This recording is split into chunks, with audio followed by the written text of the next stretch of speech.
What is up, everybody? Purple and Gold podcast for Wednesday, April the 1st.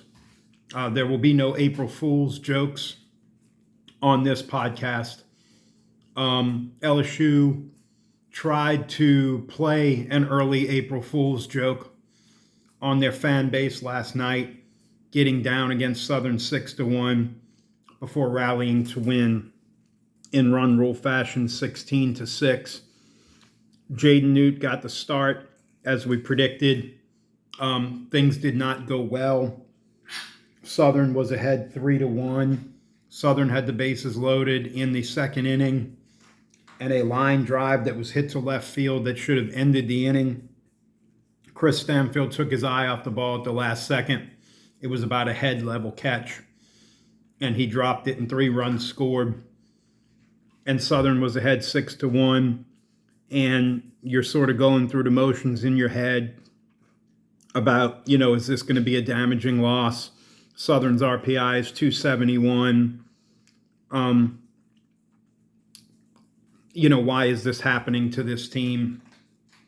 Et cetera, et cetera. And LSU, to their credit, came back. Their offense was spectacular. Stephen Milam homered from both sides of the plate.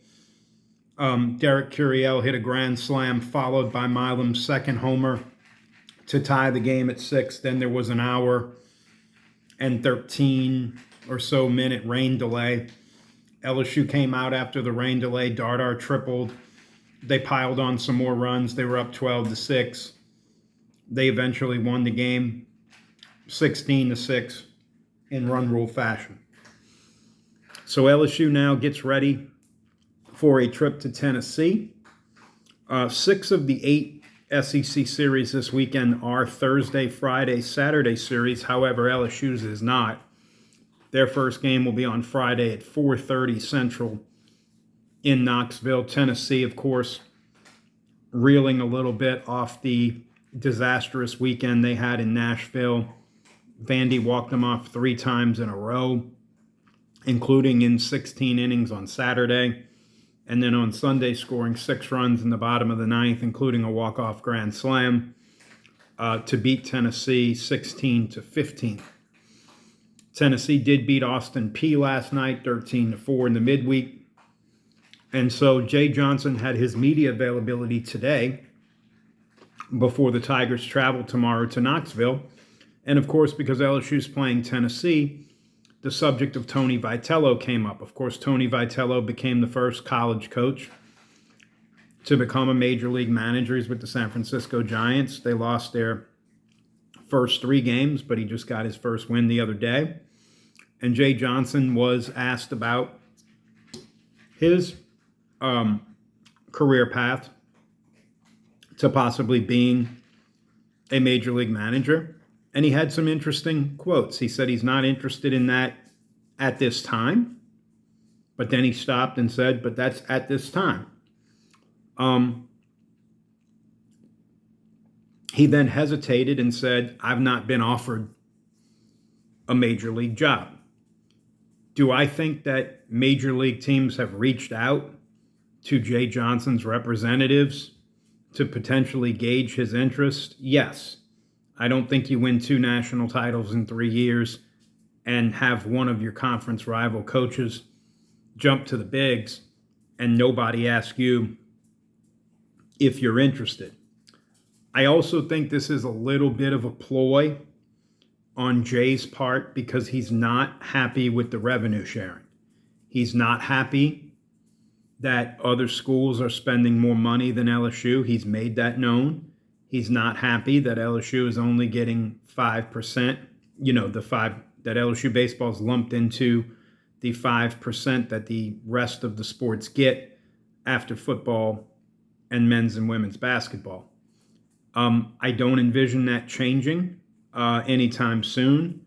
I do think that Zach Greenwell, who is responsible, so to speak, for raising money specifically for baseball, and Jay Johnson, I think they'll have to raise some money if they want to have a more expensive roster. Look, I think in the transfer portal, kids are costly. They're expensive. But I do think there is an element of LSU recruiting itself. It's the premier program in college baseball. Jay Johnson is the premier coach. LSU's facilities are top notch, despite the box being a little older by comparison to some of the revamps in the league. Their facilities, their offices, their indoor stuff, all of that stuff is top notch. Weight room, strength training, nutrition, everything about it is off the charts. So, interesting comments by Jay Johnson, but I think they were comments that were sort of directed at maybe putting some pressure on the LSU administration, or at least reminding them that, hey, Will Wade's great, Lane Kiffin's great. It's awesome that we have Kim Mulkey. I'm the one who's won 2 of the last 3 national titles. So we turn our attention to the weekend series against Tennessee, and we'll do a little bit more of a full-blown preview tomorrow. LSU finds themselves at 4-5 in the league, and certainly the math to get to 16 or 17 wins, which is 17 is what I think LSU would need to host a regional, gets a little, the math is a little off already because LSU, failed to hold up their end on the 2 out of 3 in the home series against Oklahoma. And because you have a couple of series coming up on the road at Ole Miss against Mississippi State, where you feel like 2 out of 3 in those series are just massive, massive undertakings. This is a winnable series. Now, that stadium plays offensive. It's weird.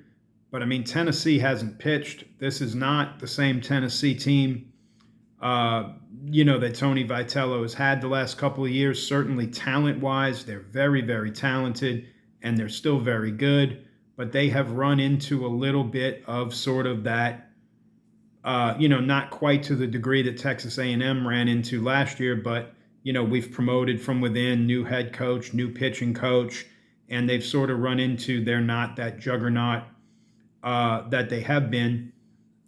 It'll be interesting to see if LSU can get 2 out of 3 this weekend, get to 6-6, and then go to Ole Miss and see where you're at.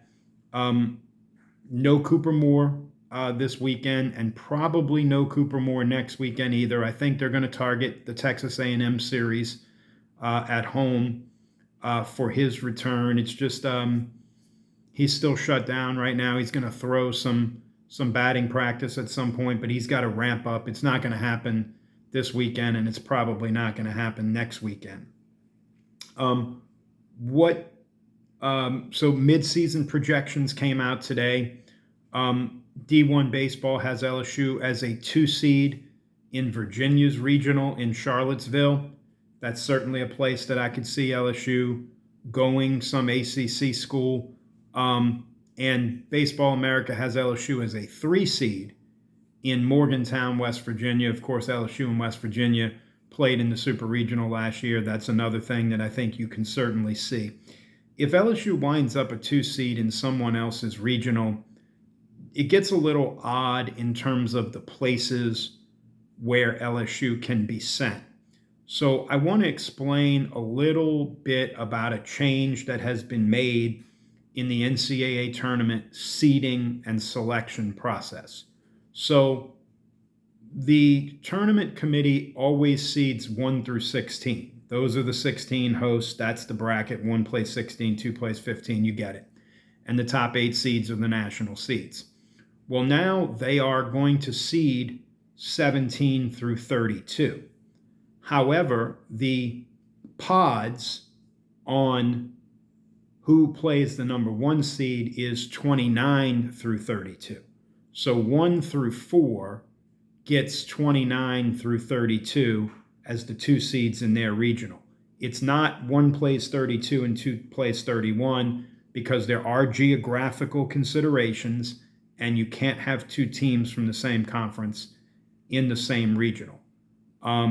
So, for example, in the D1 baseball projections, Virginia is the number 5 national seed. So that would mean LSU was somewhere between 25 and 28 on the 2 seed, in their ranking, in their seeding, in their ranking rather. So 5, 6, 7, 8 would get 25, 26, 27, and 28. And so if you've got an SEC team, say, is 6, maybe Mississippi State's 6 and somebody else is 8, it limits the places where LSU could go as a 2 seed. LSU also, and they've had this happen many times, of course, LSU has the ability and the funds and the necessary infrastructure to be able to travel. So we've seen LSU in Eugene, Oregon. We've seen LSU in Corvallis. We've seen LSU at UCLA. We saw LSU go to Chapel Hill. Other than Southern Miss, LSU hasn't really been kept in this geographical area, largely because you have a lot of SEC teams hosting and largely because LSU has an ability to travel. I don't want to get ahead of ourselves and say that LSU is definitely going to make the tournament or that they can't host a regional or any of that. I just wanted to point out where the projections are and point out some of the little nuances that go into Selection Monday. So that'll wrap it up for today. Please like and subscribe if you're watching on YouTube. Please share. Please follow me on Twitter at RobG1124. Always, always, always be good to one another. Always boot up and always, always, always go Tigers.